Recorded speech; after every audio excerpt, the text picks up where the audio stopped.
Zack Snyder!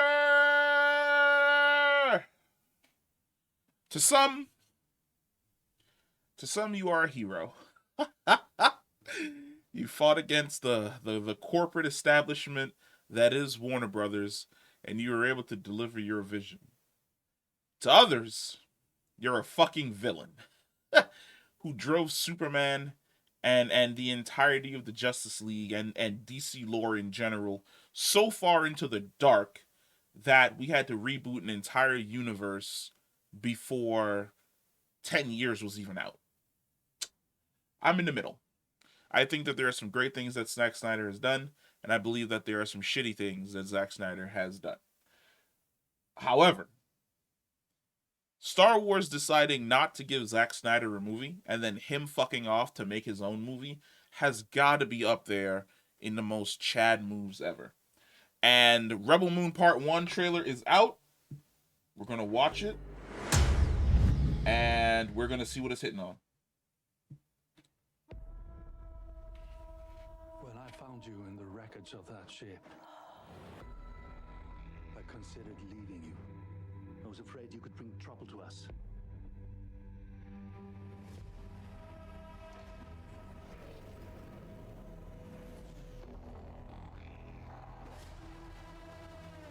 What do you think they want? Everything.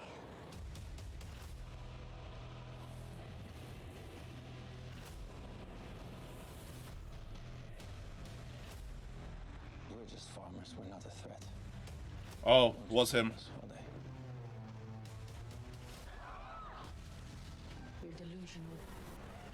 You think those soldiers will show them mercy? Stop.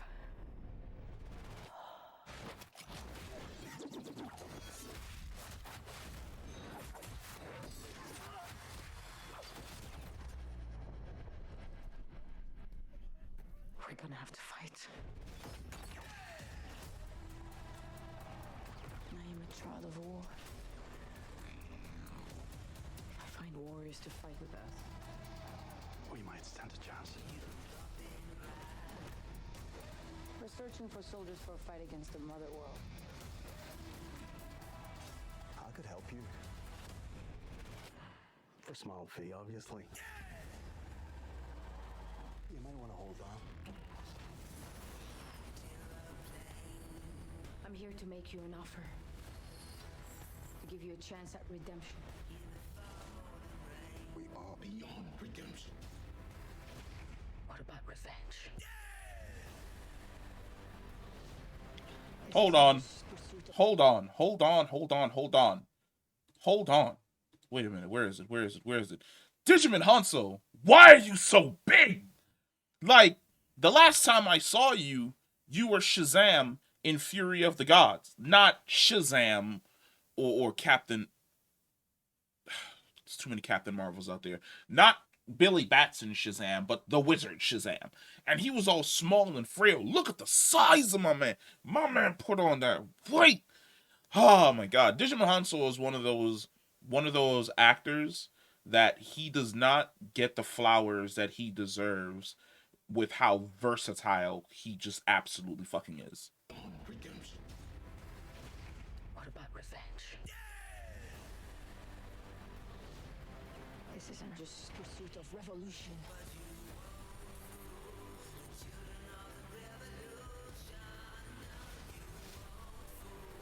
I have found her. The most wanted fugitive in the known universe.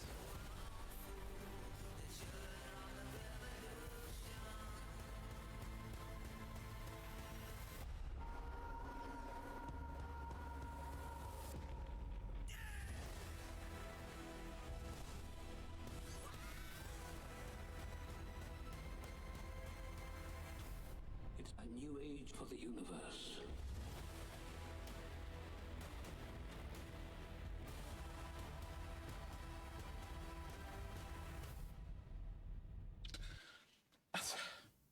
I don't know what to feel. Like, I don't know what to feel. There's a part of me that's like super excited because it's some sci-fi shit. But in this like 2-minute, 45-second trailer, it threw just so much noise and visual shit at the screen that I don't know what to feel. I came out of this more confused than I thought it was gonna be. There's a shot here. Where is it? It's not that one.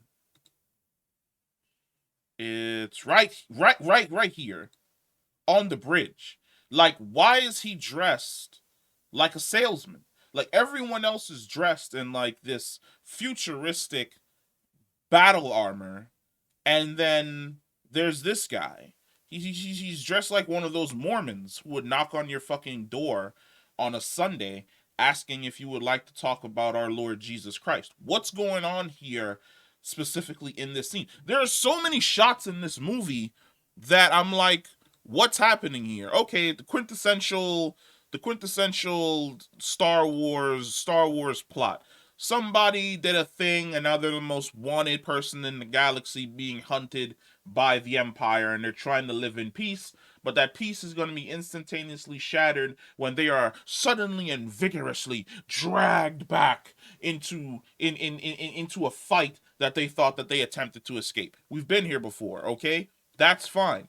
But then it's like Zack Snyder visual, boom, more Zack Snyder visual, boom. It's like a feast for the eyes.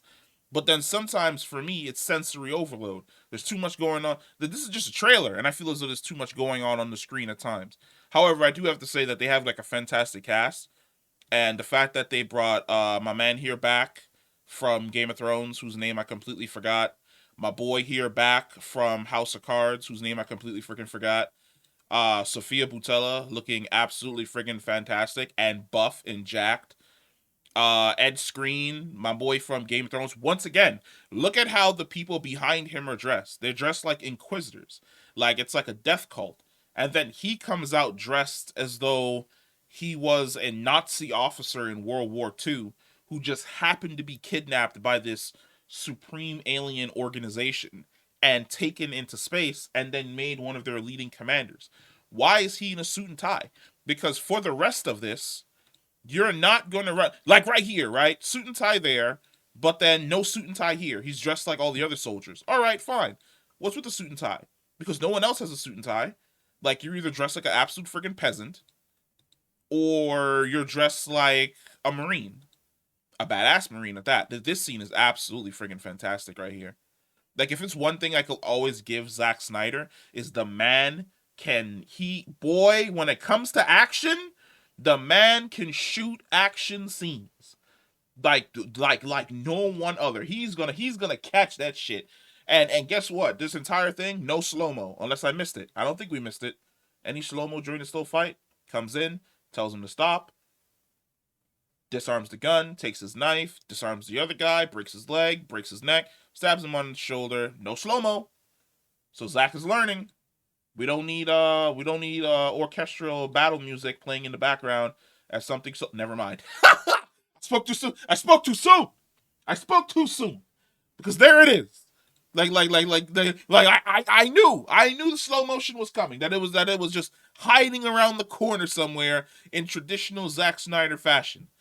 But like I said, I don't know what to feel about this movie until I actually sit down and watch the entirety of this movie. Like, for instance, right here, we have to defend the moon, right? At some point in time, she's gonna leave the moon apparently, and go to a Roman Colosseum that's in space. It's like, all right, there's a lot of moving parts that you're throwing in my direction. Oh, who's this guy? Definitely gonna be important to the plot in some way, shape, or form. There's a lot of moving parts. That's creepy and cool as hell. That's nice. That's a fantastic shot right there. Coming down. Wait a minute, is he holding a child? It's holding someone? I see shoes. So it's definitely holding like a child or something along those lines. But my man Digimon Hansu got absolutely jacked. Like I said, I don't know what to feel. I truly don't know what to feel in regards to this movie. It's beautiful. It's pretty. I'll give it that. But the question is the plot gonna make sense? And I feel as though there are way more moving parts. There are going to be way more moving parts in this movie than we actually need. Because if I remember correctly, this movie was supposed to be one and now it's a two-parter. Or is it a three-parter? I don't even know. Hold on there. We're gonna have to do some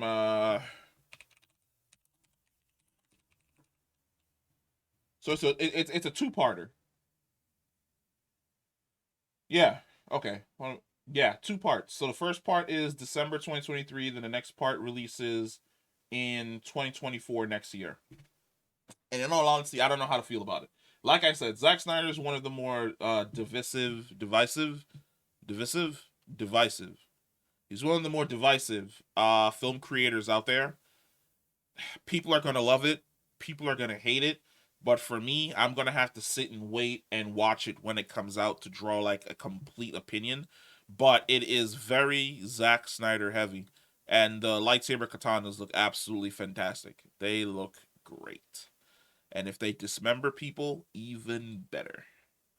But yeah, let me know what you think about the Rebel Moon trailer that just dropped. Let me know what you think about the Rebel Moon trailer that just dropped, and I'll catch you in the next one. Peace.